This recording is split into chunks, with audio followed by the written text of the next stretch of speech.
सर्रासपणे सप्लिमेंट आणि स्टेरॉइड्स घेऊ लागलेत। मात्र हीच औषधं आता जीवावर उठू लागलीत। हे आम्ही का सांगतोय पाहूयात यावरचा खास रिपोर्ट। शरीर कमावताय की गमावताय?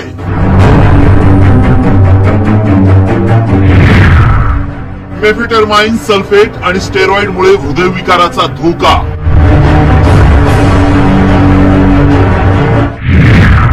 पिळदार शरीरासाठीची औषधं ही घातक। पिळदार शरीर उत्तम आरोग्यासाठी हल्ली सगळेच जण जिम मध्ये जाऊ लागले। सुदृढ आरोग्यासाठी व्यायाम तर हवाच, मात्र झटपट शरीर कमावण्याच्या हव्यासापोटी बरेच जण प्रोटीन पावडर, स्टेरॉइड अशा सप्लिमेंट घेऊ लागलेत। हे कमी होतं म्हणून की काय? पिळदार शरीर बनवायचं असेल तर काही जिम चालकांकडून व्यायाम करताना ऊर्जा मिळावी यासाठी मेफेटरमाइन सल्फेट यासारख्या औषधांचं सेवन करण्याचा सल्ला दिला जातो। मात्र यातून हृदयविकाराचा धोका होऊ शकतो। गुरुवारी पुण्यातील एका जिमवर पोलिसांनी छापा टाकत काही प्रतिबंधित औषधं आणि इंजेक्शन जप्त केले।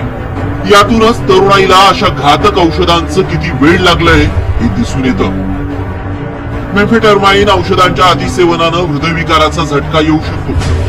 शरीराचे स्नायूही एकदम ताणले जातात, तसंच ते आकसतात। यातून हृदयरोग, पक्षाघात अशा प्रकारचे गंभीर आजार होऊ शकतात। स्टेरॉइडमुळेही हृदयविकार तसंच किडनी विकार होऊ शकतो। प्रोटीनच्या अतिसेवनामुळे हाडं खिळखिळी होऊ शकतात। या सप्लिमेंटचे दुष्परिणाम लक्षात घेता तज्ञांनीही या घातक गोष्टींपासून दूर राहण्याचा सल्ला दिलाय। एक आहे मेफेंटरमिन की ज्याच्याबद्दलच आता बातमी छापली होती आपण। तर मेफेंटरमिन मध्ये हृदयाची गती वाढते जोरात, एकदम माणसाचं भान हरपून व्यायाम केला जातो आणि त्यासाठी दिला जातो, पण त्यामुळे हृदयविकाराचा झटका येण्याची सुद्धा शक्यता असते। हा बीपी एकदम वाढून कधी कधी पॅरालिसिस होण्याची सुद्धा शक्यता असते।